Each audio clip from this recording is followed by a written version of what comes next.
نئے کپڑے دھوئے بغیر پہننا۔ رئیس الدین انڈیا سے پوچھتے ہیں کیا نئے کپڑوں کو بغیر دھوئے پہن کر نماز پڑھ سکتے ہیں؟ بعض لوگ کہتے ہیں کہ نئے کپڑوں کو بغیر دھوئے پہن کر نماز نہیں ہوتی۔ بھئی یہ بعض لوگ بالکل غلط کہتے ہیں۔ شریعت میں اصل طہارت ہے۔ جب تک ہمیں کپڑوں کے ناپاک ہونے کا یقین نہ ہو ہم پاک ہی سمجھیں گے اس کو، ورنہ تو ہر چیز کے بارے میں آپ سارا دن یہی بیٹھ کے سوچتے رہو کہ کہیں ناپاک تو نہیں ہے یہ۔ تو اس لیے کپڑوں میں اصل، بلکہ ہر چیز میں اصل یہ کہ وہ پاک ہے، جب تک کہ اس کے ناپاک ہونے کا یقین نہ ہو۔ تو کپڑے آپ نے خریدے کیونکہ آپ کو یقین نہیں ہے ناپاک ہونے کا، تو آپ پاک ہی سمجھیں گے اور ان کو پہن کر اگر آپ نماز پڑھ لیں گے تو نماز ہو جائے گی۔ البتہ ویسے جو پرانے استعمال شدہ کپڑے ہوتے ہیں ان کو دھوئے بغیر پہننا ویسے ایک انسانی ایک طبیعت کے خلاف ہے۔ پتہ نہیں کس کس نے استعمال کیا اس کو، کیا کیا اس میں جراثیم ہو اور ناپاکی کا امکان تو بہرحال ہوتا ہے۔ تو کوئی احتیاطاً ان کو دھو کے پہن لے تو یہ زیادہ اچھا ہے، اور اس میں یعنی انسان کی جو نفیس لوگ ہوتے ہیں، صفائی پسند ہوتے ہیں، ان کے مزاج کی بھی زیادہ قریب ہے یہ بات۔ دوسری ماں کی اولاد محرم ہے یا نامحرم، یعنی سوتیلی ماں کی اولاد۔ میرے والد صاحب نے میری والدہ کی وفات کے بعد میری خالہ سے نکاح کیا۔ خالہ کے پہلے سے 3 بچے تھے۔ کیا ان بچوں میں سے میرا کسی سے نکاح ہو سکتا ہے؟ اگر نہیں تو کیا ان کے لیے ان کو مجھ سے پردہ کرنا لازم ہوگا یا نہیں؟ کامران شیخ انڈیا سے پوچھتے ہیں۔ بھائی یہ بچے آپ کے کزن ہیں، آپ کے والد کے تو یہ سوتیلے بچے بن گئے، لیکن آپ کے سوتیلے بہن بھائی نہیں بنے۔ وجہ اس کی ہے کہ ان بچوں کا باپ بھی الگ اور ان بچوں کی ماں بھی الگ۔ وہ بچے جن کا باپ ایک ہو یا ماں ایک ہو تو وہ تو محرم ہوتے ہیں آپس میں، لیکن باپ بھی الگ ماں بھی الگ، تو دونوں ہی الگ ہیں، تو پھر وہ نامحرم کہلاتے ہیں۔ لہذا ان میں اگر کوئی بچی ہے تو اس کو چاہیے بالغ ہونے کے بعد آپ سے پردہ کرے، اور آپ کو ان سے نکاح بھی ہو سکتا ہے۔ مرد کے لیے بالوں میں ہیئر بینڈ لگانا۔ آصف صاحب کشمیر سے پوچھتے ہیں میں لمبے بال رکھنا چاہتا ہوں، اگر انہیں سنبھالنے کے لیے ہیئر بینڈ لگاؤں تو کیا یہ جائز ہوگا؟ جی، مرد اگر لمبے بال رکھے اور بار بار ان کو سنبھالنا مشکل ہو رہا ہو تو وہ ان کو سنبھالنے کے لیے ہیئر بینڈ لگا سکتے ہیں، پیچھے کی طرف لے جا کے۔ ایسا نہ ہو کہ اوپر چٹیاں بنانا شروع کر دیں، پیچھے جو بال جاتے ہیں ان کو ہیئر بینڈ سے ان کو باندھا جا سکتا ہے، اس میں کوئی حرج نہیں ہے۔ رسول اللہ صلی اللہ علیہ وسلم نے جو ہے نا عورت کو حکم دیا ہے کہ وہ جب بالوں کی چٹیاں بنائے گی تو اگر وہ بال جب گوندے جاتے ہیں نا بہت اچھی طریقے سے، تو غسل جب عورت پہ فرض ہو جائے تو اس کے لیے بال کھولنا ضروری نہیں ہے، بس بالوں کی جڑ میں پانی پہنچانا ضروری ہے۔ اور اس کے تحت فقہاء لکھتے ہیں کہ مرد نے اگر بالوں کو گوندا ہوا ہو اور اس کی یعنی گویا کہ ایک طرح سے پیچھے چٹیاں بنائی ہوئی ہو تو مرد کے لیے بال کھول کے غسل کرنا ضروری ہے۔ تو اس سے پتہ چلتا ہے کہ اس زمانے میں مرد بھی بڑے بال رکھتے تھے اور بعض دفعہ سنبھالنے کے لیے ان کو باندھ بھی دیا کرتے تھے۔ تو اس لیے اگر مرد نے بڑے بال رکھے اور کہیں بھاگنے دوڑنے میں مشکل ہو رہی ہے تو وہ ان کو عارضی طور پر ربڑ بینڈ سے یا کسی بھی چیز سے وہ ان کو پیچھے باندھ سکتے ہیں۔ اسپائنر میں کپڑے سکھانے سے کنگھالنے سے کیا پاک ہو جاتے ہیں؟ میری واشنگ مشین آٹومیٹک ہے، اس میں اسپائنر میں کپڑے کنگالتی ہوں، گندے پانی کے بعد صاف پانی بھی کافی دیر آتا ہے، کیا اس سے کپڑے پاک ہو جائیں گے؟ بنت شاہد کراچی سے۔ اگر ایک دفعہ ناپاک کپڑے دھلنے کے بعد ان میں اتنا پانی بہا دیا جائے کہ ایک طرف سے پانی آ رہا ہو اور دوسری طرف سے نکل رہا ہو، کہ اگر آپ یہ سمجھتے ہیں کہ 3 دفعہ ان پانی کو کسی برتن میں ڈبویا جاتا تو اتنا پانی جتنا استعمال ہوتا اتنا پانی بہہ چکا ہے تو وہ کپڑے پاک ہو جائیں گے۔ لیکن جو مشینیں آٹومیٹک آ رہی ہیں میری معلومات کے مطابق اس میں ایسا ہوتا نہیں ہے، پانی بہتا نہیں ہے، بلکہ ہوتا یہ ہے کہ ایک دفعہ پانی پورا بھرتا ہے، اس میں کپڑے صاف ہوتے ہیں، پھر دوبارہ پانی بھرتا ہے اور وہ پانی نکلتا ہے، پھر تیسری دفعہ پانی بھرتا ہے وہ نکل جاتا ہے۔ تو اس طرح سے کپڑے پاک نہیں ہوتے، کیونکہ اس کی وجہ یہ ہے کہ ابھی کپڑے جب ایک دفعہ جب دھلے ہیں تو کپڑے ناپاک ہوتے ہیں، تو کم سے کم 3 دفعہ ان کو پانی میں کنگھالنا ضروری ہے، تو 3 کے بجائے وہ 2 دفعہ کنگھالے جاتے ہیں۔ تو اس لیے بہتر یہی ہے کہ جب مشین نے 2 دفعہ کنگھال دیے تو 1 دفعہ آپ خود کنگھال لیں، یا تو یہ کام کر لیں یا یہ کر لیں کہ جاری کریں پانی کو۔ جاری کا مطلب پائپ لگائیں، ادھر سے پانی آ رہا ہو اور ادھر سے نکل رہا ہو، تو جب اتنا پانی نکل جائے گا جس میں آپ کو اندازہ ہو کہ کپڑے پاک ہو گئے تو کپڑے انشاءاللہ پاک ہو جائیں گے۔ ناپاک کپڑے کو مشین میں ڈالنے سے پہلے کیا دھونا ضروری ہے؟ مرد حضرات کو جو احتلام ہوتا ہے، اگر وہ کپڑا ہم ڈائریکٹ آٹومیٹک مشین میں ڈال دیں تو کیا وہ کپڑا پاک ہو جائے گا یا پہلے اس ناپاک کپڑے کو الگ سے دھونا ہوگا پھر مشین میں ڈالنا ہوگا؟ دیکھو آٹومیٹک مشین اگر 3 دفعہ دھو کے پانی نکال دیتی ہے تو پھر تو کپڑا پاک ہو جائے گا، تو اور اگر 3 دفعہ دھونے کے پروسیس سے نہیں گزرتی، یعنی پورا پانی آئے اس میں اچھی طرح دھوئے پانی نکلے، پھر دوبارہ پانی آئے اچھی طرح دھوئے پھر نکلے، پھر تیسری دفعہ پانی آئے اچھی طرح دھوئے پھر نکلے، تو 3 دفعہ اگر یہ پروسیس ہو رہا ہے تو پھر تو کپڑا پاک ہو جائے گا۔ 3 دفعہ یہ عمل نہیں ہو رہا تو پھر کپڑا پاک نہیں ہوگا۔ تو اس کے لیے بہتر یہی ہے کہ مشین نے اگر 1 یا 2 دفعہ یہ عمل کیا تو 1 دفعہ آپ خود کروا دیں مشین سے، بٹن تو بٹن دبا دیں گے دوبارہ وہی کام شروع کر دے گی، یا پھر آپ مشین میں پانی بھر کے پائپ نکال دیں، وہاں سے پانی نکل جائے گا تو یہ پروسیس تیسری دفعہ دھونے کا آپ خود کر لیں گے۔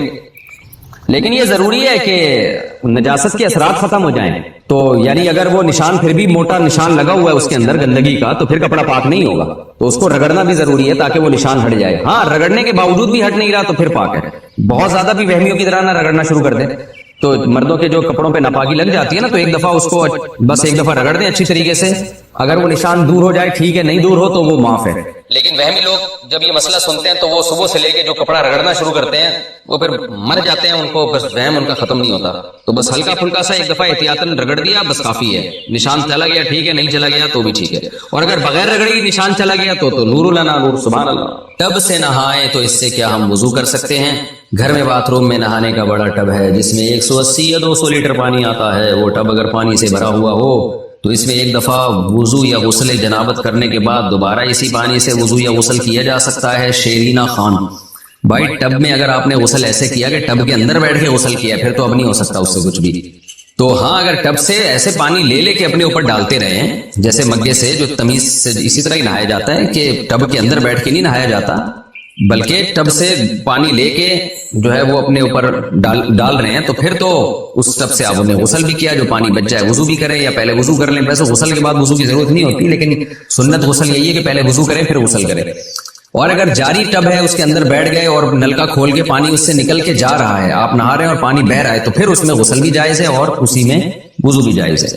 بالٹی میں کپڑے کیسے پاک کریں؟ بالٹی میں ناپاک کپڑے پاک کرنے کا طریقہ بتا دیں. نیز اگر نجاست معلوم نہ ہو کہ کہاں لگی ہو نہ نشان ہو تو کیا حکم ہوگا؟ عرفان شکور دبئی سے. دیکھو پہلے جہاں نجاست لگی ہے اس جگہ کو دھو کے صاف کریں, اور اگر پتہ ہی نہیں چل رہا تو اندازے سے دھو لیں کہ اس جگہ شاید لگی ہوئی ہو. اندازے سے بھی دھو لیں گے اللہ قبول کر لے گا انشاءاللہ. باقی یہ کہ بالٹیوں میں پانی, بالٹی میں تو جب کپڑے ڈالے جائیں ان کو اچھی طرح رگڑا جائے اور پھر کم سے کم 3 دفعہ پہلے یعنی جب تھوڑا صابن نکل گیا نا اس کے بعد کم سے کم 3 دفعہ بالٹی میں کپڑا ڈال کے نیا پانی لے کے نچوڑا جائے. یعنی کپڑے بالٹی میں ڈال دیے پھر سب کپڑوں کو نچوڑیں, پھر دوبارہ پانی میں ڈال دیں یعنی بالٹی میں پانی بھرا ہوا نیا پانی اس میں کپڑے ڈال دیں, پھر کپڑے نکال کے اچھی طرح نچوڑیں, پھر تیسری دفعہ بالٹی کو پانی سے بھریں اس میں کپڑے ڈال دیں اور پھر اچھی طرح نچوڑیں. تو میں یہ عرض کر رہا تھا کہ جب انسان اللہ کے دین کی طرف آئے نا تو دین کی مٹھاس وہی چکھے گا جو کشتیاں جلا کے آئے. البتہ اس میں ایک چیز نوٹ کرنے کی ہے کہ آدمی اپنا حلیہ ایسا نہ بنائے جو عجوبہ بن جائے, یہ ٹھیک نہیں ہے. بعض لوگ یونیورسٹیوں میں میں نے طلبہ کو دیکھا ہے دین کی محنت کی دعوت دے رہے ہیں, کام کر رہے ہیں, لیکن اپنی ڈریسنگ ان کی ایسی ہے, اتنی بڑی بڑی پگڑیاں پہنی ہوئی ہیں انہوں نے اور ایسے چوغے جبے شامیانے. کالج کے کچھ لڑکوں سے میری ملاقات ہوئی چند سال پہلے میڈیکل کالج میں, وہ دین کی دعوت کا بڑا اچھا کام کر رہے تھے, لڑکوں کو لبرل سیکولر لڑکوں کو دین کی طرف لا رہے تھے. تو رات کو میری ان سے ملاقات تھی, ان کے پروفیسر صاحب بھی موجود تھے, وہ لڑکے بھی موجود تھے. میں نے ان لڑکوں کا لباس دیکھا, پورا 4 آدمی ایک قمیض میں بڑے آرام سے آ سکتے تھے. بعض لوگ پہنتے ہیں نا بڑے بڑے جبے کبے عجیب سا, پھر پگڑی بھی ماشاءاللہ اڑن تشتری لگ رہی تھی مجھے. وہ نہیں ہوتی جو خلائی ہم نے دیکھی, اتنا بڑا پگڑا. بھائی ہوتا تھا کسی زمانے میں لوگ بڑی بڑی پگڑیاں پہنا کرتے تھے, بڑے بڑے لباس پہنا کرتے تھے. اب کلچر نہیں ہے. آپ کیوں نمونہ کیوں بن رہے ہو سوسائٹی میں؟ عجیب سی چیز کیوں نظر آ رہے ہو آپ نے دیکھا ہوگا ابھی بھی کچھ لوگ پیلے کپڑے پہن کے گھوم رہے ہیں, ہوتا ہے نا, وہ تو خیر خاص مزاروں کے لوگ ہوتے ہیں, لیکن نارمل میں نے بھی دیکھا ہے سمجھدار آدمی ہوگا عجیب ٹائپ کے کپڑے پہن رہا ہوگا. تو میں نے انہوں نے کہا کوئی نصیحت کریں ہمیں. ان کا خیال تھا میں ان کو بولوں گا نماز پڑھو روزہ رکھو, وہ تو بیچارے پہلے ہی پڑھ رہے ہیں. میں نے ان سے کہا دیکھو آپ کی جو ڈریسنگ ہے نا اس ڈریسنگ سے لوگوں کو ہوگی وحشت. لوگوں کو کیا ہوگی؟ وحشت. سمجھتے ہیں لوگوں کو یہ ڈر ہوگا کہ ہم نے اگر ان کی دعوت کو قبول کیا, دین پہ چلے, تو ہم بھی کیا بن جائیں گے اس ٹائپ کے. اور میں نے کہا یہ والی ٹائپ جو ہے نا یہ سوسائٹی میں, انہوں نے کہا یہ سنت لباس ہے. میں نے کہا لباس میں کوئی سنت نہیں ہے, خوب سمجھ لو. دیکھو اسلام چونکہ قیامت تک کے لیے آیا ہے نا, اگر وہ ایک ڈریس فکس کر دیتا تو وہ ڈریس ہر قوم میں پھر سوٹیبل, ہر قوم کے لیے سوٹیبل تھوڑی ہوتا. ہمارے نبی اگر شلوار قمیض کو کر دیتے کہ یہ میری سنت ہے, ناروے والے پہن لیتے شلوار قمیض -20 اور 30 میں ہے. بھائی دفتروں کا ڈریس الگ ہوتا ہے, لڑنے والے فوجیوں کا ڈریس الگ ہوتا ہے, مزدوروں کا ڈریس الگ ہوتا ہے, دولہے کا ڈریس الگ ہوتا ہے. تو اسلام نے بلا وجہ کی پابندیوں میں جکڑا ہی نہیں ہے. خام اسلام تو اخلاقیات سکھاتا ہے, چوری غلط ہے, یہ غلط ہے. تو ڈریس کے بارے میں چند ہدایات دی ہیں جن کا اخلاقیات سے تعلق ہے. نمبر 1 پراپر ڈریس ہو, سمجھ رہے ہیں, ادھورا نہ ہو کہ جسم ہی نظر آ رہا ہے اس میں. جیسے کوئی خاتون باریک لباس پہنتی ہے, پوری کھال نظر آ رہی ہے اس میں, یا اس کی پنڈلیاں کھلی ہوئی ہیں, اس کے سلیو لیس کپڑے پہنی ہوئی ہے, یہ کیا ہے؟ ناجائز ہے بھائی, اس لیے کہ ڈریس تھوڑی ہے یہ تو 2-4 اسٹیکر ہیں آپ نے لگا لیے. خواتین کے لباس میں پیسہ بہت لگتا ہے, لباس نہیں لگتا. یعنی خواتین کے کپڑوں میں آج کل کپڑا نہیں لگ رہا, پیسہ بہت لگ رہا ہے. حالانکہ پیسے سے زیادہ کپڑوں میں کپڑا لگنا چاہیے نا, کیا کہہ رہے بھائی, تو کپڑوں میں کپڑا لگ نہیں رہا, پیسہ لگ رہا ہے. یعنی 2-4 چیتڑے رہ گئے لیکن مہنگے اتنے ہوں گے. تو شریعت نے فوکس کیا بھائی لباس پورا ہونا چاہیے, ایک بات.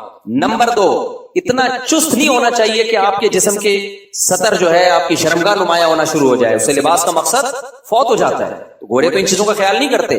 2-4 ہدایات دے دی ہیں شریعت نے. عورت کو حکم دیا کہ اس کا گھر سے جب باہر نکلے گی تو پورا جسم چھپائے گی وہ. باقی شریعت نے اس کو کس پہ چھوڑ دیا؟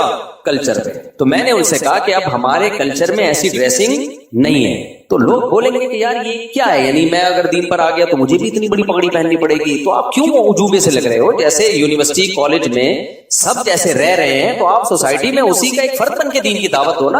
خلاصہ یہ کہ نمونے مت بنو. لوگ دیکھ کے کیا سمجھیں نمونے سے. مجھے وہ واقعہ لازمی یاد آتا ہے, ایک صاحب بار بار جو ہے نا وہ کہ خواتین کو پڑھاؤ نہیں, سوری پڑھاؤ, ان کی شادی مت کرو, پڑھاؤ, پڑھائی کو فوکس کرو. تو ایسے لوگوں کے بارے میں کہتا ہوں کہ جب کوئی آپ کے سامنے کہا کرے نا کہ لڑکیوں کو پڑھاؤ شادی مت کرو, ہم کہتے ہیں شادی بھی کرو پڑھاؤ بھی, دونوں کام کرو نا.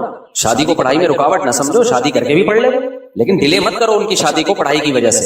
تو جب بھی کوئی آپ کے سامنے کہا کرے نا ایسی بات کہ پڑھائی کو فوکس کرو شادی کو فوکس نہ کرو, تو ان سے کہے کہ کاش آپ کی اماں بھی پڑھائی کو فوکس کرتی, شادی کو فوکس نہ کرتی, تو آپ جیسے نمونے پیدا نہ ہوتے. آپ کی اماں کو بھی چاہیے تھا کہ پڑھتی ہی رہتی, بہت بڑی اسکالر بن جاتی, کم از کم آپ جیسے نمونے مارکیٹ میں نہیں آتے. تو یار یہ فیس بک کی دنیا بھی, یوٹیوب پہ کمنٹس کی دنیا بھی بڑی عجیب ہے. کچھ لوگ نا بہت ہی الٹے کلپ لا رہے ہوتے ہیں, پھینک رہے ہوتے ہیں نا, تو نیچے لوگوں نے ان کا بڑا مذاق اڑایا ہوا ہوتا ہے. تو ایک کمنٹس آج کل بہت چل رہا ہوتا ہے, ایک خاص آئی ڈی سے وہ کمنٹ جاتا ہے, اس میں یہ لکھا ہوتا ہے کہ اس قسم کی لوگ صدیوں میں پیدا ہوتے ہیں. اس قسم کے لوگ, اب پہلی جملے سے تو لگے گا یار کوئی عظیم انسان ہے, کہتے ہیں اس قسم کے لوگ صدیوں میں پیدا ہوتے ہیں, کیونکہ اکثر مائیں ایسے بچوں کو پیدا ہونے سے پہلے ضائع کرا دیتی ہیں. جب ماؤں کو پتہ چلتا ہے نا کہ اس طرح کی چیز مارکیٹ میں آنے والی ہے, وہ پیدا ہونے سے پہلے ضائع کرا دیتی ہیں. اس لیے اس قسم کے لوگ صدیوں میں پیدا ہوتے ہیں. تو نمونے ہیں نا یوٹیوب پہ بھی کچھ اوٹ پٹانگ پھینک رہے ہوتے ہیں. تو یار یہ پاکستانی قوم کا دماغ, میں کہتا ہوں اتنی ٹینشنوں میں جن کا دماغ کام کر رہا ہو, اگر ہم امریکہ اور کینیڈا کی طرح ٹینشن فری ہوتے تو ہم کہاں پہنچ چکے ہوتے. چاند پہ پہنچنا تو دور کی بات, ہم چاند کو زمین پہ اتار کے لائے ہوئے ہوتے ہیں. بولے چاند آئے گا ادھر. اچھا خیر کیا کہہ رہا تھا یار, میں ایک تو بتائیں میں وہ, ہاں تو وہ اتنی بڑی پکڑی, وہ خیر انہوں نے میری بات پہ ناراض ہو گئے. میں اگر میرا بیان دوبارہ سنے تو میں ان سے دوبارہ سوری کر لیتا ہوں. وہ ناراض ہو گئے, نہیں یہ نہیں فلانا ڈمکانا, یہ کیا ہم تو اپنے لباس کو پروموٹ کریں گے. میں نے کہا بھائی کیوں لباس کو اتنا زیادہ لباس کو فوکس کیوں کر رہے ہو؟ تو بہت زیادہ ہے بات, شلوار قمیض پہن لو آپ, تھوڑا سا اچھے اسٹائل کی شلوار قمیض ہو, تھوڑا ویسٹ کوٹ ہو. آپ پینٹ شرٹ نہیں پہننا چاہتے تھے, اب doctor Zakir Naik pant shirt پہن کے آتے ہیں نا. میری ان سے جب بھی 2-3-4 اچھی ملاقاتیں ہوئی ہیں, وہ کہنے لگے بھائی ویسے ان کی ڈریسنگ شلوار قمیض ہے. کہتے ہیں میں جس طبقے میں کام کرتا ہوں وہ سارا پینٹ شرٹ والا طبقہ ہے, تو اس میں میں پینٹ شرٹ میں جاؤں گا تو ان کو لگے گا کہ ہمارے قریب ہے. بہت مجھے اچھی لگی ہوئی, ورنہ نارملی ڈاکٹر صاحب کی جو ڈریسنگ ہے وہ اور کسی مولوی صاحب کی ڈریسنگ میں کوئی فرق ہے نہیں. میں ملیشیا میں ان کے گھر بھی گیا ہوں, تو یہاں تک پنڈلی تو آدھی پنڈلی تک ان کی شلوار, اور وہ بغیر بنیان والا سفید کرتا نہیں جو صرف آپ جمعے کے دن پہن کے آتے ہو, پہلی دن شریف لگ رہے ہوتے ہو کہ یار کوئی انسان کا بچہ آیا ہے. جمعے کے دن نہیں کرتا, بغیر کرتے کے لوگوں نے اکثر جمعے کے لیے رکھے ہوئے ہوتے ہیں, عید کے لیے رکھے ہوئے ہوتے ہیں. اب تو وہ بھی گئے. تو میں شلوار قمیض ہی کو زیادہ بہتر سمجھتا ہوں. یہ میری ذاتی رائے ہے, کسی کو اس سے اختلاف بھی ہو سکتا ہے. لیکن بہرحال تو یونیورسٹیوں میں کام کرنے کے لیے ضروری ہے کہ آپ کوئی ایسا ڈریس نہ پہنے کہ وہ آپ کو کیا سمجھیں وہی یہ کوئی الگ ہی چیز آ گئی مارکیٹ سے. ایسا نہیں ہونا چاہیے. ہاں جس چیز پہ شریعت نے آرڈر دیا ہے اس پہ کمپرومائز نہیں کرنا. داڑھی رکھنا شریعت کا حکم ہے. اب آپ یہ نہیں ہو سکتا کہ شیو کرنا شروع کر دیں دین کی تبلیغ کے لیے تاکہ میں بالکل ان جیسا نظر آؤں. نہ بھائی, یہاں کس کی ہدایات ہیں؟ اسلام کی ہدایات. داڑھی رکھنی پڑے گی آپ کو. اسلام کی جو احکام ہیں ان پہ کمپرومائز نہیں کیا جا سکتا. مثال کے طور پر آپ نماز پڑھنے سے ملا لگ رہے ہیں تو آپ نے ان کو دین کے قریب کرنے کے لیے نماز ہی چھوڑ دی. یہ تھوڑی جائز ہے بھائی, پھر قریب کس کے کرو گے؟ دین کو داؤ پہ لگا کے تھوڑی دین کی تبلیغ کی جا سکتی ہے. لیکن ایسا کوئی ایسا رویہ ان کے ساتھ رکھنا جس سے آپ نمونے لگو ان کی نظر میں. اتنی بڑی پگڑی, ٹھیک ہے ایک زمانے میں مسلمانوں میں رواج تھا, جتنی بڑی زیادہ پگڑی ہوتی تھی نا اتنا زیادہ کوئی سردار سمجھا جاتا تھا, اور سرداروں میں اب رواج ہے بھی تو جہاں ہے وہاں پہنے. ہم بڑی پگڑی کے خلاف نہیں ہیں, ہم کہہ رہے ہیں جہاں رواج ہے, جیسے بلوچوں میں, بعض سندھی پنجاب کے علاقوں میں بڑی بڑی پگڑیاں پہنتے ہیں, وہاں رواج ہے, وہاں برا بھی نہیں لگتا, بلکہ وہ جتنی بڑی پگڑی ہوگی لگے گا اتنا بڑا سردار ہے. تو شریعت میں کلچر کی بلا وجہ کی مخالفت کا حکم نہیں ہے, کلچر ہی کو فالو کرنا چاہیے جب تک وہ کلچر شریعت کے خلاف نہیں ہے. لوگ ہر چیز میں کلچر کے اگینسٹ چلتے ہیں, بالکل غلط ہے بھائی. جب تک وہ کلچر شریعت کے اگینسٹ نہیں ہے تو آپ کلچر کو فالو کرو, بلا وجہ خام خامے نمونے بننے کی کوشش, کیونکہ کلچر پہ نہیں چلو گے تو نمونے نظر آؤ گے نا آپ, الگ ہی کوئی چیز. ایک اور یونیورسٹی کا مجھے واقعہ یاد آیا, نام یونیورسٹی کا میں نہیں لوں گا کیونکہ پھر وہ لوگ سمجھ جائیں گے ہماری بات ہو رہی ہے.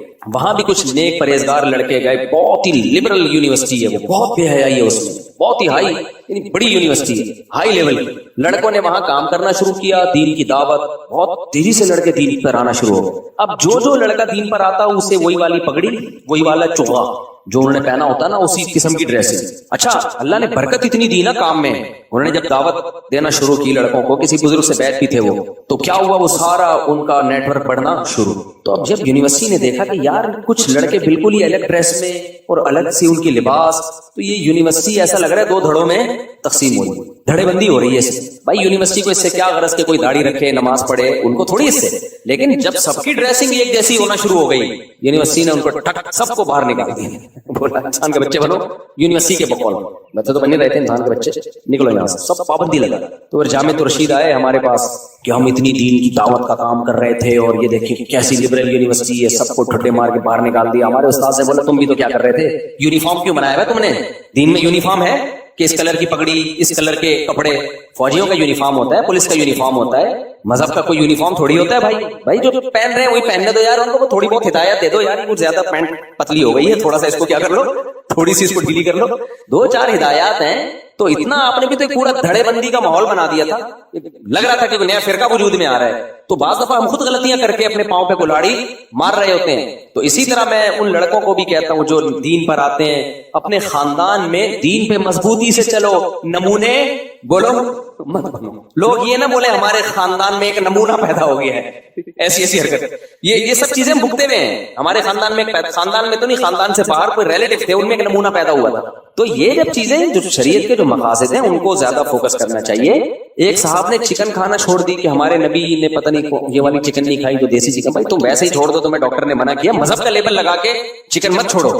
اچھا مذہب میں یہ چیز بھی ہے کہ پولیو کے قطرے پلاتے ہیں, تو یہ مذہبی آدمی نہیں ہے, پولیو کے قطرے نہیں پلاتا, تو دین پر کیا ہے, پکا اور مضبوط ہے. بھائی اس کا مذہب سے کوئی تعلق بولو نہیں. جن چیزوں کا میڈیکل سائنس میں مذہب سے تعلق ہے ان کو تو فوکس کر نہیں رہے. موٹاپے کو ہمارے نبی نے ناپسند کیا. ایک موٹاپا قدرتی طور پر ہوتا ہے, نیچرل ہے, قدرت کی طرف سے. بڑے بڑے بزرگوں کو میں نے دیکھا بہت وزن ہے, حالانکہ کھاتے صرف ایک ٹائم ہے. بعض صحابہ بہت بھاری جسم کے تھے, وہ تو ایک الگ چیز ہے. کھا کے جو موٹاپا پیدا ہو, تیجا کبھی کھا گیا, 40 میں کے بریانیاں پھوڑ دی, محرم کے حلیم پھوڑ دیے, پھر اللہ بھلا کرے کنڈے پھوڑ دیے, پھر ابا کے انتقال پہ سویم پھوڑ دیا.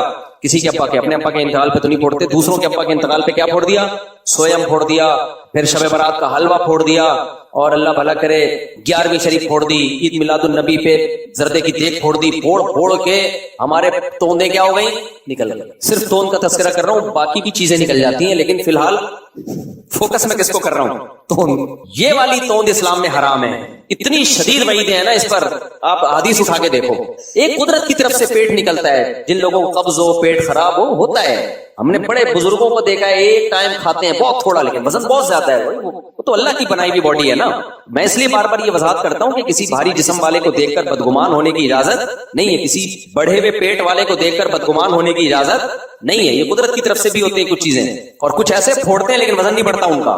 تو لیکن کھا کے اگر وزن بڑھ گیا تو یہ اسلام میں پسندیدہ نہیں ہے. اور میں نے بہت سارے مذہبی لوگوں کو جو اللہ رسول کے عاشق کہلاتے ہیں, کہتے بھی ہیں, دیوبندی بریلوی اہل حدیث کی بات نہیں ہے, سب جگہ ہوتے ہیں ایسے لوگ, اللہ رسول کے عاشق ہے, لیکن جب پھوڑنے میں بیٹھتے ہیں نا آدمی کہتا ہے یہ اللہ رسول کا عاشق نہیں ہو سکتا, یہ دیگوں کا عاشق ہے. جو اللہ رسول کا عاشق ہوگا نا وہ پھوڑے گا نہیں کبھی بھی, وہ کھائے گا بس خالی. ہمارے نبی کی خوراک تو دیکھو کتنی کم تھی, صحابہ کی خوراک. اسلام میں تو روزے ہیں بھائی, اللہ اور نبی کا عاشق روزے رکھتا ہے, ہر وقت کھاتا نہیں رہتا وہ.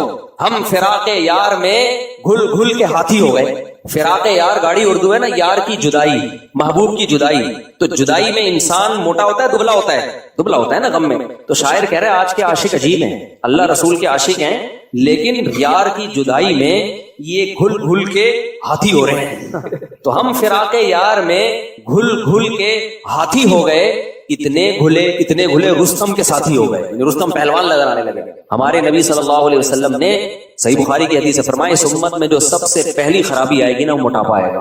بخاری کی حدیث سب سے پہلی خرابی جھوٹ اور موٹاپا. کھائیں گے تو پھوڑنا پڑنا سب. اور کمال ہے کہ تم کھاؤ یار, منع کس نے کیا تمہیں؟ اپنے خرچے پہ کھا رہے ہو, مذہب کا لیبل تو نہ لگاؤ نا اس پہ. مذہب کا لیبل لگا کے کھا رہے ہو. آج بریانی ہے, آج فلانی ہے, آج 11ویں کا کھانا ہے, دمکانے کا کھانا. کھلانا سنت ہے بھائی, کھانا نہیں ہے کہیں بھی. غریبوں کو کھلاؤ یار جا کے. کھانے میں تو روزے ہے, اپنے لیے روزے. نبی نے اپنے لیے روزے پسند کے لیے, دوسروں کے لیے صدقے پسند کیے. صدقہ دیا کرتے تھے آپ, تو اپنے لیے تو نبی نے روزہ پسند کیا ہے. تو ہمیں بھی اپنے لیے روزہ رکھنا ہے. دوسروں کو کھلانے والے کو نہیں سنانا کہ آپ نے دعوت کی, غریب کو بٹھایا, کم کھانا سنت ہے. وہاں یہ موقع نہیں ہے, سمجھ رہے ہو. سخاوت کا تقاضا یہ ہے کہ وہاں بولو کھاؤ. میں سعید انور کا ذکر کرتا ہوں نا, بہت نیک آدمی, اللہ ان کی عمر برکت دے. ہم حج پہ کھانے سے پہلے یہ تھوڑی بتایا جائے گا کہ کم کھانا سنت ہے. وہاں تو سخاوت کا تقاضا ہے, بھائی کھاؤ یار. ہاں ابھی کوئی کھانے کی محفل نہیں ہے, ابھی میں بتاؤں گا کہ کم کھانا سنت ہے, زیادہ کھانا سنت نہیں ہے. لیکن جب میں دعوت کروں گا تو پھر سخاوت کا تقاضا ہے, شریعت کا حکم ہے لوگوں کو کھانے کی ترغیب دو. بھائی کھاؤ, لنگر ہے. کیونکہ اگر میں وہاں ترغیب دوں کہ یہ میں نے آپ لوگ کے لیے کھانے کا انتظام کیا, لیکن یاد رکھنا کم کھانا کیا ہے, لوگ کہیں گے یار یہ دعوت کے تکلف کی آپ کو ضرورت ہے, یہ پھر کنجوسی کہلائے گی. وہ بھائی سعید انور بڑے, اللہ ان کو عزت دے, ہم حج پہ تھے تو بھائی سعید انور کا بیان تھا, میں سامنے بیٹھا ہوا تھا, بڑا اچھا بیان کر رہے تھے, میں بھی سن رہا تھا. بیان کے آخر میں انہوں نے کم کھانے کے فضائل سنائے. کم کھاؤ, اتنا کم کر دیا کہ اتنا میں بھی نہیں کرتا کم نا, بہت زیادہ کم کر دیا. کم کھاؤ, کم کھاؤ, کم کھاؤ, بہت انہوں نے کم کھاؤ کم. وہ ناراض نہیں ہوتے, ان سے بے تکلفی ہے, خوشی ہوں گی یہ بات سن. کم کھاؤ, اتنا کم کر دیا نا انہوں نے. اب جیسے بیان ختم ہوا کھانا لگ گیا, میں بیٹھا ہوا ہوں نا ایسے کر. بھوک بھی لگ رہی ہے ٹائٹ والی, حج میں تو آپ کو پتا ہے بھوک لگتی ہے. تو لوگ مجھے کہہ رہے ہیں کھائے نا. میں نے مذاق کیا, میں نے کہا سعید بھائی نے کھانے کے قابل چھوڑا کھایا یار. میں نے کہا اس قابل چھوڑا ہی نہیں ہے. میں نے کہا سعید بھائی یہ بیان کھانے کے بعد کرنے کا تھا, کھانے سے پہلے کرنے کا. میں نے کہا کیا کھائے یار, کھائیں گے لوگ دیکھیں گے مولوی صاحب خود عمل نہیں کر رہے. ابھی سعید بھائی نے اتنا لمبا بیان کیا. تو ہر چیز کا ایک موقع ہوتا ہے نا. کھلانے میں تو یہی ہے بھائی, کھلاؤ کھلاؤ کھاؤ آپ لوگ. سعید بھائی کو پتہ نہیں تھا بیان کے فوراً بعد کھانا ہے, شاید ورنہ اتنا لمبا بیان نہ کرتے ہو. تو میں یہ کر رہا تھا, جو چیزیں فوکس کرنے کی ہیں, شریعت میں پرسنالٹی کی بڑی ویلیو ہے. ہمارے نبی صلی اللہ علیہ وسلم جب بھی کسی ملک میں کسی کو سفیر بنا کے بھیجتے تو سب سے بہترین پرسنالٹی والے صحابی کا انتخاب کرتے ہیں, سب سے بہترین, تاکہ جب وہ دوسرے ملک میں جائیں تو ان کی پرسنالٹی کا اثر ہو. بادشاہ دیکھے بھائی کوئی بندہ آیا ہے بات کرنے کے لیے. سفیروں میں اس کی پرسنالٹی بھی دیکھو. آرمی میں جو کمیشن آفیسر جس کو بھرتی کیا جاتا ہے نا, اس کی پرسنالٹی کو بڑا جج کیا جاتا ہے, کیونکہ عزت میں ان چیزوں کا بڑا دخل ہوتا ہے. نیچرلی انسان اس کی عزت کرتا ہے جس کی پرسنالٹی اچھی ہوتی ہے. انسان کی فطرت ہے, یہ کوئی غلط چیز نہیں ہے. تو ہمارے نبی یہ بھی دیکھتے تھے کہ آواز اچھی ہے, بلاغت ہے, ان کو باہر ملکوں میں بھیجتے تھے. آپ نے کمانڈر بنانے کے لیے کرائیٹیریا کچھ اور تھا, سفیر بنانے کا کرائیٹیریا کچھ اور تھا, مبلغ کا کرائیٹیریا کچھ اور تھا. ہر چیز میں آپ صلی اللہ علیہ وسلم نے, گورنر اور علاقے کا ہولڈ کس کے حوالے کرنا ہے اس کا کرائیٹیریا کچھ اور تھا. اذان کس نے دینی ہے اس کا کرائیٹیریا, اذان بلال سے دلوائی ہے رضی اللہ عنہ, آواز اونچی ہے, اذان ان سے دلوائی ہے. امام بنایا ابی ابن کعب کو, قرات میں آواز ان کی اچھی تھی, صحیح ہے نا. حضرت ابی ابن کعب رضی اللہ عنہ بہت خوبصورت, تبھی حضرت عمر نے تراویح انہی سے پڑھائی نا.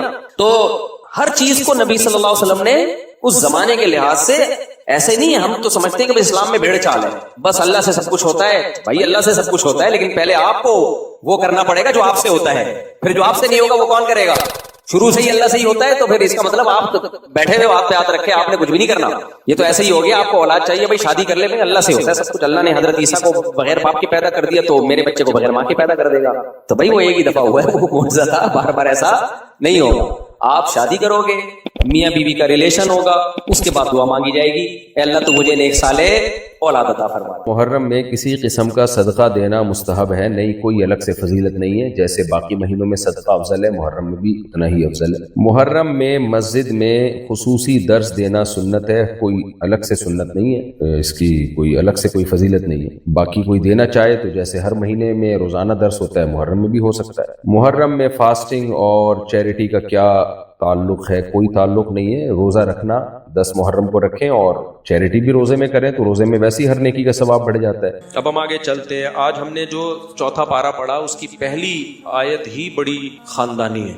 لن تنالوا البر حتى تنفقوا مما تحبون. اللہ کہتے ہیں تم نیکی کی حقیقت کو اس وقت تک نہیں پہنچ سکتے جب تک محبوب چیز اللہ کی راہ میں صدقہ نہ کرو. آج صدقے خیرات تو ہم کرتے ہیں لیکن اتنا کرتے ہیں کہ دل میں تکلیف نہ ہو. تو کبھی کبھار ایسا صدقہ کر دینا چاہیے کہ دل پہ تھوڑے سے آرے چل. اللہ کہتے ہیں نیکی کی حقیقت تو تب پتہ چلے گا کہ تم اللہ پر ایمان رکھتے ہو. تو کبھی کبھار, میں نہیں کہہ رہا ہمیشہ کرتے رہیں, اس سے تو ایسا نہ ہو ہارٹ اٹیک سے مر ہی نہ جائیں گے. اللہ اپنی محبت کے دعوے کو دلیل کے بغیر قبول نہیں کرتا, دلیل کے بغیر قبول نہیں کرتا. تو آرے تھوڑا سا گھسائی ہونی چاہیے دل کی. ہمارے حضرت ایک شعر پڑھا کرتے تھے, آئینہ بنتا ہے رگڑے لاکھ جب کھاتا ہے دل, کچھ نہ پوچھو دل بڑی مشکل سے بن پاتا ہے دل. دل پہ جب رگڑے لگتے ہیں نا قربانی کے, پھر دل میں اللہ کی محبت کے انوار پیدا ہوتے ہیں. تو ہمت کر کے نا کبھی کچھ بڑی رقم بھی صدقہ کر دیا کریں.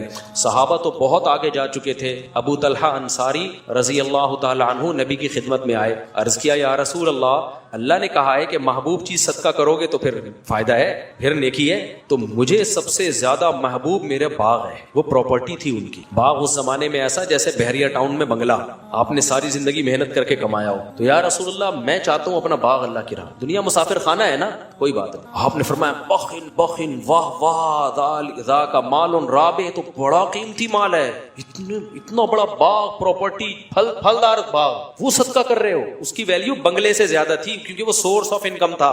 سمجھتے ہو گے نہیں سمجھتے؟ میں نہیں کہہ رہا کہ آپ ایسا کریں, کیونکہ اگر کل آزمائش آئی تو پھر مجھے بھی برا بلا کہو گے اور اللہ میاں کو بھی کہنا شروع کر دو گے. تو اس لیے علماء کہتے ہیں اتنے تقوی کرو جتنا افورڈ کر سکتے. تو یہ تو ترغیب کے لیے, تقوی تو 100% اختیار کرنا ہے, یہ تو تقوی سے اوپر کی چیز ہے نا. تو ترغیب کے لیے تو ہے نا کہ صحابہ تو کہاں پہنچ گئے تھے بھائی, تو ہم کچھ تو کریں نا. کبھی زندگی میں کوئی پلاٹ ہم نے اللہ کے لیے ہبہ کیا, ہم نے کبھی زندگی میں ہم نے کوئی بڑا اماؤنٹ نکالا. اچھا ہم تو بڑا اماؤنٹ نکالیں تو بھی دل پہ آ رہے نہ چلے. یہ اماؤنٹ تو ہم شادی بیاہ کے موقع پہ اڑاتے رہتے ہیں. دیکھا ہوگا آپ نے, ولیموں پہ اڑا دیا اتنا پیسہ, شادی بیاہ پہ اڑا دیا اتنا پیسہ, ذرا ذرا سی تقریبات پر اتنا پیسہ اڑا دیا. یار کم از کم اتنا پیسہ کبھی اللہ کو خوش کرنے کے لیے بھی اڑایا کرو نا. ہاں اڑانا کہاں ہے یہ بڑا مسئلہ ہے. لوگ بعض دفعہ بڑا اماؤنٹ خرچ کرتے ہیں, غلط جگہ پہ کر دیتے ہیں. جب آپ خرچ کرو, ہم نے اپنے علماء سے سنا ہے کہ صدقہ خیرات بھی بہت سوچ سمجھ کے کرنا چاہیے. اللہ کی نعمت کو ضائع مت کرو, مستحق سے مستحق کو تلاش کرو. اگر دینی مدرسے میں دینا ہے تو دیکھو کہ اس دینی مدرسے کا محتمم 2 نمبر تو نہیں ہے.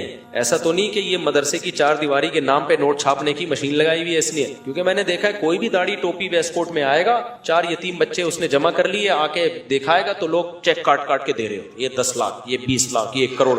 دھندا بنائے ہوئے لوگوں نے بھائی یہ کمانے کا. داڑھی بس ٹوپی ہو اور تھوڑا سا چہرے پہ نور وور اور کریم وریم لگا دیا آپ نے, سیٹ صاحب کے پاس گئے, ہمارا مدرسہ ہے, یہ تصویر دیکھو اٹھا کے. میں بہت لوگوں کو جانتا ہوں. ایک آدمی سعودی عرب میں, قطر میں, عرب لوگ سخی بہت ہوتے ہیں, وہاں جا کے کروڑوں روپے جمع کیے اس کمبخت نے, کروڑوں روپے. یہاں سے تصویریں بھیجتا تھا, بچے صحیح بخاری پڑھ رہے ہیں, دیکھو مدرسہ ہے میرا. کچھ بھی نہیں تھا. اور اگر ہو بھی تو بھائی انویسٹمنٹ ہے, کچھ کھاؤ کچھ لگاؤ. تو اس لیے دینی مدرسہ کرنا تو دینی مدارس کو دینا ہے, کیونکہ دینی مدارس کو نہیں دیں گے تو پھر دین کی تبلیغ کا کام رک جائے گا, علماء پیدا ہونا بند. کیونکہ یہ سرکاری حکومت تعاون نہیں کرتی ہے, اور اچھا ہے نہ کرے. حکومت نے تعاون کیا نا تو یہ مدرسوں کو اپنی تحویل میں لے گی, پھر سارے سرکاری مولوی پیدا ہوں گے, سرکاری مولوی پیدا ہوں گے. کیونکہ گورنمنٹ نے جو کام اپنے ہاتھ میں لیا نا, اب دیکھو سعودی عرب میں کتنے بڑے بڑے پرہیزگار علماء ہیں, لیکن یونیورسٹیاں وہاں گورنمنٹ کے کنٹرول میں, تو پالیسیاں کس کی چلیں گی؟ گورنمنٹ کی. اب وہ بیچارے کچھ بول ہی نہیں سکتے, جو بس ہے بس ٹھک وہ چلے گا. Order is order. تراوی 8 ہیں 10 ہیں. وہ میں بھی تراوی 2 دن پڑھی نا میں نے, مجھے کسی نے انہوں نے 10 کر دی, میں نے کہا شوگر ہے 10 باقی ہیں. اگر یہ بھی آرڈر آ جائے ختم تو کیا ہو جائے گا, وہ بھی ختم ہو جائے گا. وہ ایک لفظ دنیا میں سب جگہ ایسا ہی ہے, سب جگہ ایسا ہی. تو ہمیں یہاں آزادی ہے, کم از کم ہم کھل کے بات کر سکتے ہیں. اس آزادی کے کچھ سائڈ افیکٹ بھی ہیں, کیونکہ کھل کے صحیح بات ہو سکتی ہے تو غلط باتیں بھی کھل کے بہت ہو رہی ہیں یہاں پہ. لیکن یہ دینی مدارس چلتے ہیں لوگوں کے تعاون کے ساتھ, تو جو صحیح مدرسے ہوں ان کے ساتھ تعاون کرنا چاہیے. لیکن ایسا ہی نہیں کہ جو اٹھایا منہ آ رہا اٹھا کے دے دیا. تو ٹرسٹوں میں بھی ایسا ہی ہے, بہت سارے ٹرسٹ کھانے پینے کے دھندے بنے ہوئے ہیں, کچھ دکھایا جا رہا ہے, کچھ کروڑوں کی جائیدادیں بنائی جا رہی ہیں. بس لوگ دیکھتے ہیں ٹرسٹ ہے تو پکڑاتے چلے جاؤ, پھینکتے چلے جاؤ. تو کچھ تھوڑا سا خدا کا خوف کرو. کیوں آپ اپنے پیسوں کو اس طرح سے ضائع کر رہے ہو؟ جب آپ تجارت میں پیسہ لگاتے ہو, آپ 100 دفعہ تحقیق کرتے ہو, اچھی سی اچھی جگہ پہ لگے پیسہ, تو صدقہ کرنے میں بھی کیا کرنا چاہیے بھائی؟ تحقیق کرنی چاہیے. کہ آپ کا پیسہ ضائع نہ ہو، کیونکہ اس کے پھر نقصان زیادہ ہوتے ہیں آپ غلط لوگوں کو اگر دیتے ہو تو۔ اللہ کہتے ہیں محبوب چیز تھا۔ تو حضرت ابو طلحہ نے کہا یا رسول اللہ میرا باغ اللہ کے لیے، تو آپ صلی اللہ علیہ وسلم فرمایا واہ واہ کیا خوبصورت بہترین مال۔ پھر آپ نے فرمایا یہ سارا پیسہ یعنی باغ جو ہے اپنے چچا زاد بھائیوں کو دے دو۔ یہ ہے اسلام کی خوبی۔ اسلام رشتہ داری جوڑنے کو جتنی ویلیو دیتا ہے، میں کیوں بار بار 4 شادیاں بچے پیدا چیخ کیوں رہا ہوں؟ میں پاگل تھوڑی ہوں۔ آپ کو کیا میں پاگل نظر آتا ہوں؟ میرا دماغ خراب ہے؟ آپ کے بچے پیدا ہونے سے مجھے کیا فائدہ ہوگا؟ وہ جب تک بڑے ہوں گے ہم تو مر چکے ہوں گے۔ آپ کہہ سکتے ہیں نا فائدہ یہ ہوگا کہ بڑے ہو کر میرا شکریہ ادا کریں گے۔ مفتی صاحب آپ کا بہت شکریہ، آپ کے بیانات سن کے ہمارے ماں باپ نے نسل روکی نہیں اور اتفاق سے ہم بھی اسی سلسلے میں پیدا ہو گئے۔ وہ تو جب تک بڑے ہوں گے ان میں سمجھ آئے گی ہم شاید مر چکے ہوں، اور شکریہ ادا کر کے بھی مجھے کیا ملے گا؟ تو اسی وجہ سے میں چیختا ہوں کہ اسلام خاندانی نظام چاہتا ہے۔ اسلام انڈیویجولی لائف کا قائل بولو نہیں ہے، اکیلا نہیں ہے انسان، ماں ہے، باپ ہے، دادا ہیں، دادی ہیں، نانا ہے، نانی ہے، بیوی ہے۔ 4 نہیں کرو، 1 ہی کر لو ٹائم پہ، لیکن نسل مت روکو۔ پھر بیٹے ہوں، بیٹیاں ہوں، پوتے ہوں، نواسے ہوں، بہویں ہوں، داماد ہوں۔ یہ ہے انسان کی نیچرل لائف، اور اسی میں انسان کا سکون ہے، اور اس میں توکل کس پہ کرنا ہے؟ اللہ پہ۔ خرچے پورے کرے گا اللہ۔ سمجھتے ہو کہ نہیں سمجھتے؟ لوگ کہتے ہیں گراؤنڈ ریئلٹی کو بھی تو دیکھو، زمینی حقیقت کو بھی تو دیکھو، مہنگائی دیکھو اور بچے پیدا کرتے چلے جائیں۔ گراؤنڈ ریئلٹی دیکھو، لیکن اس آنکھ سے دیکھو جو چشمہ اللہ نے آپ کو لگا کے دیا ہے۔ سیکولر اور لبرل لوگوں کی آنکھ سے دیکھو گے تو گمراہ ہو جاؤ گے۔ عقل کا استعمال جب وحی کی نگرانی میں ہوتا ہے تو عقل صحیح سوچتی ہے، اور وحی کی تعلیمات کے بغیر ہوتا ہے تو عقل گمراہی کی طرف لے کے جاتی ہے۔ انہی عقل پرستوں نے تو ہومو سیکسولیٹی کو لیگل کر دیا نا، تو یہ وہ عقل ہے جو خدا کی تعلیمات سے بغاوت کر کے استعمال ہو رہی ہے۔ تو گراؤنڈ ریئلٹی ایک طرف یہ کہتی ہے نا مہنگائی، غربت، گراؤنڈ ریئلٹی یہ کہتی ہے کہ بچے جب پیدا ہوتے ہیں تو ماں کی چھاتیوں میں فوراً دودھ آ جاتا ہے۔ اس کا مطلب جس نے پیدا کیا وہ غافل نہیں ہے، تو وہ دوسرے میں بھی دے گا۔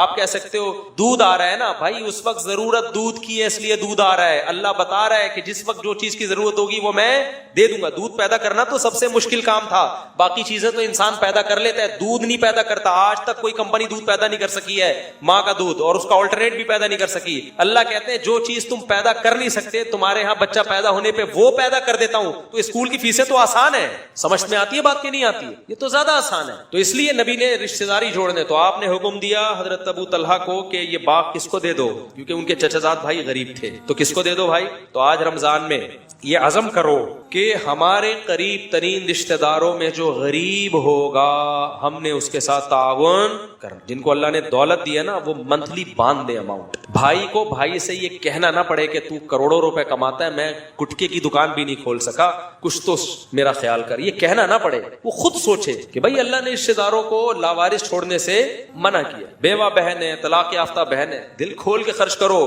بوجھ نہ سمجھو۔ عمل میں زیرو، گستاخیوں کے فتوے دھڑا دھڑ لگتے ہیں، ذرا سی بات زبان سے لڑ گئی گستاخ، صحیح ہے نا؟ اس سے یہ شو ہوتا ہے کہ ہم عشق رسول میں بہت آگے۔ خود نبی صلی اللہ علیہ وسلم کی سیرت دیکھ لو کہ آپ صلی اللہ علیہ وسلم نے لوگوں کی زبانوں پر فوراً گرفت نہیں کی ہے، ان کو موقع دیا ہے صفائی بیان کرنے کا کہ تمہاری اس بات کا مفہوم کیا ہے۔ تو ان چیزوں میں آگے ہو گیا مسلمان۔ اور جو صحیح اسلام تھا جس میں اللہ کی عبادت، کیا اسلام کو ڈیفائن کیا 2 لفظوں میں نبی صلی اللہ علیہ وسلم نے فرمایا اسلام یہ نصح للہ ولی رسولہ ولی عامۃ المسلمین، سب کے ساتھ اچھا سلوک، اللہ کے ساتھ بھی، رسول کے ساتھ بھی، اور عام مسلمانوں کے ساتھ جن کے ساتھ رہتے ہیں، سب اچھا کرو سب کے ساتھ۔ اللہ کو اللہ کا حق دو، نبی کو نبی کا حق دو۔ نبی کا حق کیا ہے؟ درود شریف پڑھنا، آپ کے لیے دعا کرنا، آپ سے محبت کرنا، آپ کی سنت کو اختیار کرنا، آپ کے دین کو دنیا میں نافذ کرنے کے لیے کوشش کرنا، آپ کو آخری نبی سمجھنا، اور عام مسلمانوں کا بھی حق دو جو اللہ نے بیان کیا ہے۔ کسی کا حق نہ مارو، احسان کرو، صدقہ کرو، خیرات کرو۔ فرمایا خیرات نہیں کر سکتے، غریب ہو ان تلقى اخاك بوجه طليق، مسکرا کے بات کرنا سیکھ لو، یہ بھی صدقہ ہے۔ کچھ بھی جیب میں نہیں ہے تو ذرا جب ملے کوئی تو خندہ پیشانی سے مل لو، وہ مل کے خوش ہو جائے گا، یہ بھی ثواب ہے۔ صدقے کا مقصد کیا ہوتا ہے بھائی؟ خوش کرنا نا، پیسے دیں گے تو خوش ہوگا نا، تو مسکرا کے بات کرو گے خوش ہو جائے گا۔ چلو کچھ نہیں کر سکتے، some thing is better than nothing. یہاں تک فرمایا کہ اپنے آپ کو جہنم کی آگ سے بچاؤ، کچھ بھی نہیں ہے، آدھی کھجور صدقہ کر دو، کسی کو کھلا دو، خوش ہو جائے گا۔ بھائی غریب آدمی کے پاس آدھی کھجور تو ہوتی ہے نا. تو ان چیزوں کو ہٹا کے رسومات, میں اصل ٹاپک کی طرف آ رہا ہوں, ابھی جو میرا ٹاپک ہے اس کو چھوڑوں گا نہیں انشاءاللہ, لیکن پہلے درمیان میں ہم تو مختلف اسٹیشنوں پہ تھوڑا تھوڑا دودھ پتی چائے کا انتظام بھائی جاتے ہیں تو کہیں نہ کہیں تھوڑا بہت تو دونے والے تو لے ہی لیتا ہے نا انسان. لوگ کہتے ہیں نا دسترخوان لگا ہوا ہے کھانا کھا لو, آپ کہتے ہیں پیٹ بھرا ہوا ہے نا, دونے والے تو لے لو یار. تو اب راستے میں جو اہم اہم ٹاپک آ رہے ہیں تو ان میں دونے والے تو چلیں گے نا, ورنہ پھر یہ الگ سے اس کو موضوع بنا کے بات مشکل ہو جاتی ہے. تو جو اصل اسلام تھا نا, مسلمان نے اس کو چھوڑ دیا ہے, صدقے کو رسم بنا لیا ہے. صدقہ کی حقیقت کیا تھی بھائی؟ اللہ کے حقوق اور مخلوق کے حقوق, یہ دو چیزوں کا نام ہے نا اسلام. اللہ کے حقوق کیا ہے بھائی؟ 5 وقت نماز کی پابندی کرو, زکوٰۃ ادا کرو, رمضان کے روزے رکھو, زندگی میں ایک دفعہ حج کرو. اور مخلوق کے حقوق کیا ہیں؟ رشتہ داری جوڑو, ٹوٹنے سے بچاؤ رشتہ داری کو, اور اس میں سب سے زیادہ خیرات, صدقہ کھلاؤ. پیسہ بچا کے سانپ بن کے نہ بیٹھو, بیوی بچوں پہ, والدین پہ, رشتہ داروں پہ, پڑوسیوں پہ, اور جہاں بھی تمہیں دیکھتا ہے کوئی ضرورت مند ہے اس پہ خرچ کر کر کے اپنے آپ کو جہنم کی آگ سے بچانے کی کوشش کرو. صدقہ اللہ کے غضب کو ٹالتا ہے. اس کا فلسفہ یہ تھا کہ مخلوق کی خدمت, اس کو بھی ایک رسم بنا لیا ہے. خدمت گئی تیل لینے, معذرت کے ساتھ, رسم فلاں موقع پہ یہ پکے گا, چاہے غریب کو اس کی ضرورت, حلیم کی ضرورت ہے غریب کو محرم میں, بتاؤ یار. اور بھائی جان غریب جتنا پیسہ حلیم کی دیکھ پہ لگ رہا ہے, وہ چپکے سے کسی غریب کو پکڑا دو, اس سے زیادہ خوش ہوگا یہ پوری رات جو گھوٹے لگاؤ گے, اپنا بھی پسینہ بہاؤ گے. ہاں آپ انٹرٹینمنٹ کہہ سکتے ہیں اس کو مذہب نہیں کہیں گے. صدقے کا بکرا یہ کہاں سے آیا بھائی؟ یہ کیا ہے صدقے کا بکرا؟ بکرا کیوں؟ گائے کیوں نہیں؟ مرغی کیوں نہیں؟ پیسے کیوں نہیں؟ لوگ آ کے مجھ سے پوچھتے ہیں کہ فلاں بیمار ہے تو بکرا نکال دیں صدقے کے لیے. میں نے کہا صدقے کا مقصد کیا ہے؟ کہہ رہے کسی غریب کی حاجت. میں نے کہا بھائی حاجت پیسوں سے پوری ہوگی بکرے سے ہوگی؟ اس نے کہا جی پیسے 25,000 کے بکرے کے بجائے 25,000 کسی کو دے دیں گے زیادہ خوش ہوگا نا. تو کہتے ہیں کیا بکرا حرام ہے اسلام میں؟ بکرا کاٹنا حرام؟ اب جاہلانہ سوال ہے یا نہیں ہے؟ یہ ایسا ہی ہے جیسے میں کسی کو کہوں کہ بھائی تم ایسا کرو کہ 38 درجن انڈے صدقہ کرو. میں کسی کو فتویٰ دوں کہ تمہارے گھر میں بیماری ہے تو کتنے درجن, 25,000 کے کتنے انڈے آئیں گے؟ جتنے بھی آئیں گے. فرض کر لو کہ 50 درجن آتے نہیں ہے, لیکن ایک مثال دے رہا ہوں, یا 1000 درجن انڈے, 1000 درجن انڈے خرید کے صدقہ آملیٹ بنا کے غریبوں کو کھلاؤ.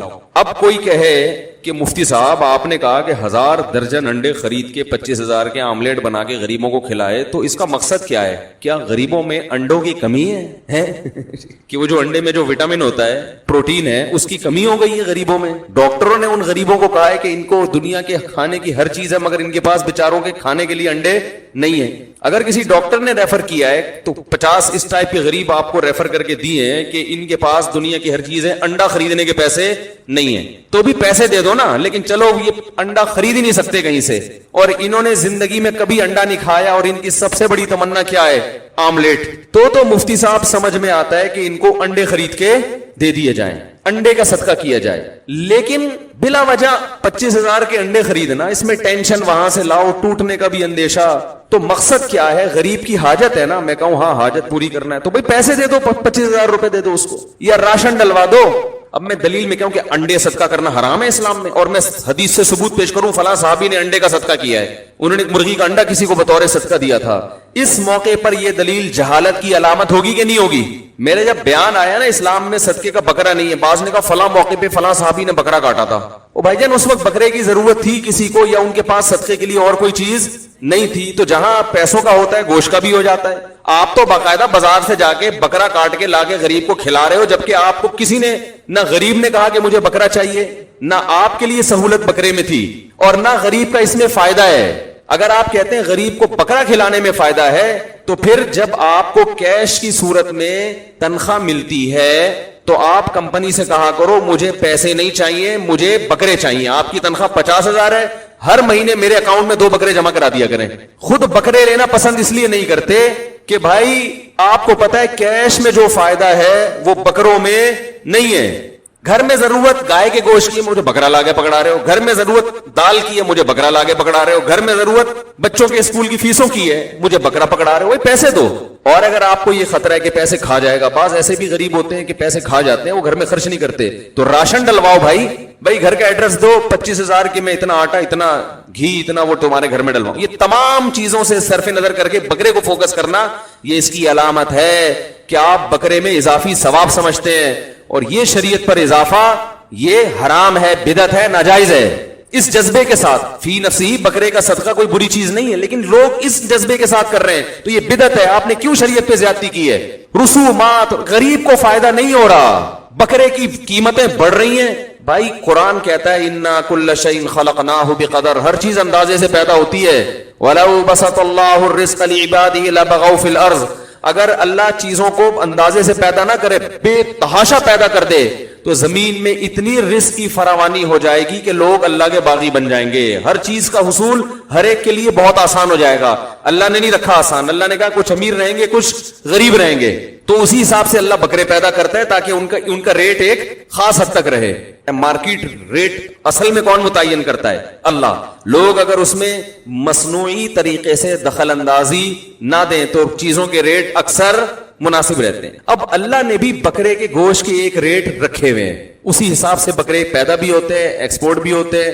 امپورٹ تو ہوتے نہیں ہمارے یہاں، لیکن اتنے کہ ہمارے ملک کی ضرورت بھی پوری ہو، اور جس کو بکرے کا گوشت کھانا ضروری ہو اس کے لیے اتنا مہنگا بھی نہ ہو جائے کہ بیچارہ حاصل نہ کر سکے، تو وہ پیدا ہوتے ہیں. صدقے کے بکرے جس کا اسلام میں نہیں ہے، ان بکروں کے بہت زیادہ کٹنے سے بکرے جتنے پیدا ہو رہے ہیں اس کے حساب سے موت ان کی زیادہ ہو رہی ہے. میں نہیں کہہ رہا کہ پیدائش سے موت کا ریشو زیادہ ہے، پیدائش کا تو پھر بھی زیادہ ہی ہے، لیکن موت کا ریشو اتنا زیادہ ہو گیا ان کے ذبح ہونے کا کہ اس کی وجہ سے ان کی قیمتیں آسمانوں پہ پہنچ گئی ہیں. آپ صدقے کے بکرے پر گورنمنٹ پابندی لگائے، بولے جس نے صدقہ کرنا ہے یہ جا کے پنجروں میں جو بکرے چھوٹے چھوٹے باریک باریک سے جن کو خود دیکھ کے صدقہ کرنے کا دل چاہ رہا ہوتا ہے ان کے اوپر ان بکروں پر پابندی لگائے.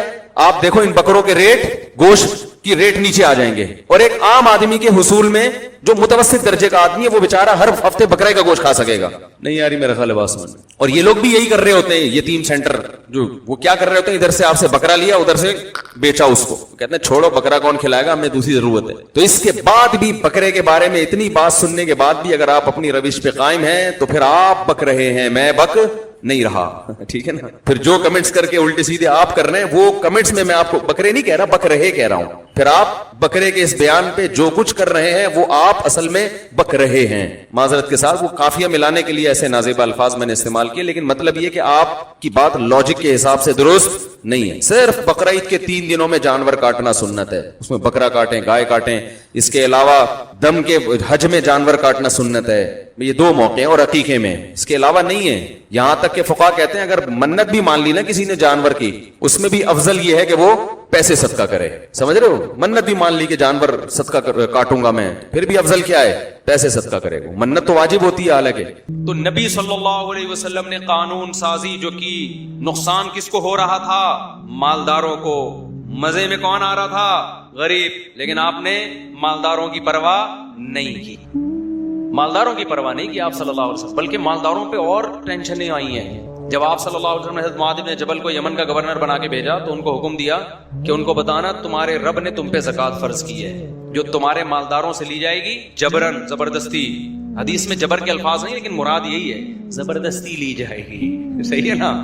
دی کس کو جائے گی؟ وَتُرَدُّ إِلَىٰ فُقَرَاءِ يُؤْخَذُ مِنْ أَغْنِيَائِهِمْ، انہی کے مالداروں سے لے کے وَيُرَدُّ إِلَىٰ فُقَرَائِهِمْ، اور انہی کے فقیروں میں بانٹ دی جائے گی. ہم نہیں لیں گے وہ، ورنہ حکومتیں کہتی ہیں، گورنمنٹ کہتی ہے کون لے گا؟ ہم لیں گے.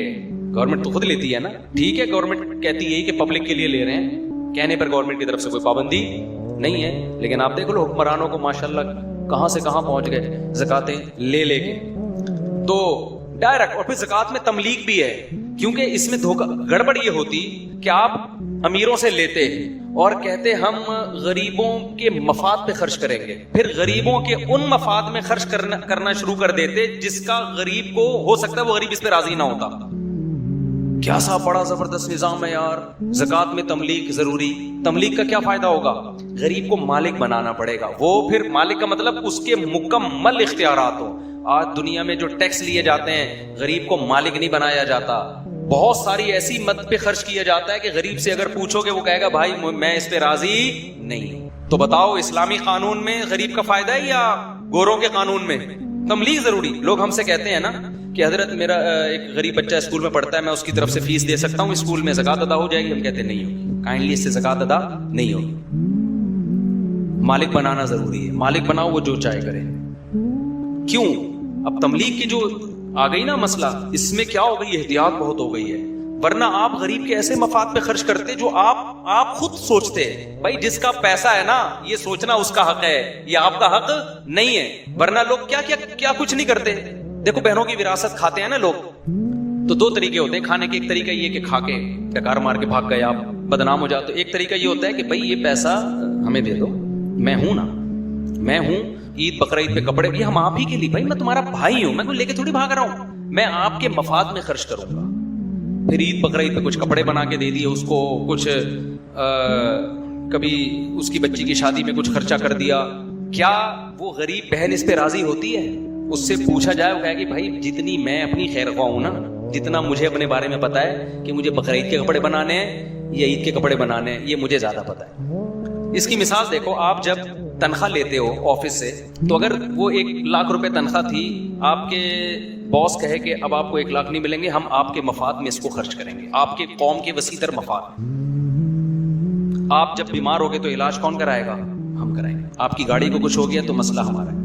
آپ بولو گے تو مجھے دے دے بھائی, میں جتنا اپنے آپ کو بہتر سمجھتا ہوں آپ نہیں سمجھتے, کائنڈلی یہ نصیحت کسی اور کو نا, مجھے پیسے پکڑا, مجھے پتا ہے میرے, وہ کہہ رہے نہیں ایکچولی دیکھیں علاج اتنا مہنگا ہو گیا ہے نا, ایکچولی ہمیں پتا ہے آپ بے وقوف ہو, آپ 1,00,000 روپے ضائع کر دو گے, ایکچولی ہم آپ کے خیر خواہ ہیں, ایکچولی آپ کہہ گئے ایکچولی کو ایک طرف رکھ, مجھے چاہیے پیسہ.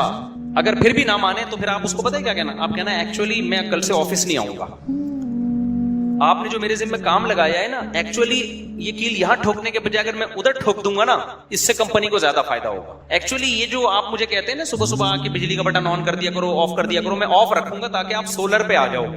ٹوپی ڈرامے لگانا شروع کر دو گے نا, ان ٹوپی ڈراموں سے بچنے کے لیے اسلام نے کیا کہا, غریب کو پکڑا بھائی پیسہ, مالک بنا اس کو. ہاں وہ غریب جو نابالغ ہے اس کو ڈائریکٹ دینے میں نقصان ہے, نابالغ بچے میں شعور نہیں ہوتا, اس لیے اس کا ولی اس کا باپ ہے, تو اس کی وراثت اس کی, اگر باپ غریب ہے تو نابالغ بچے کی زکات کس کو دی جائے گی؟ اس کے باپ. لیکن پھر اس کے باپ پر پابندی ہے, 1 روپیہ بھی نہیں کھا سکتا اس میں. پھر لا اسلامی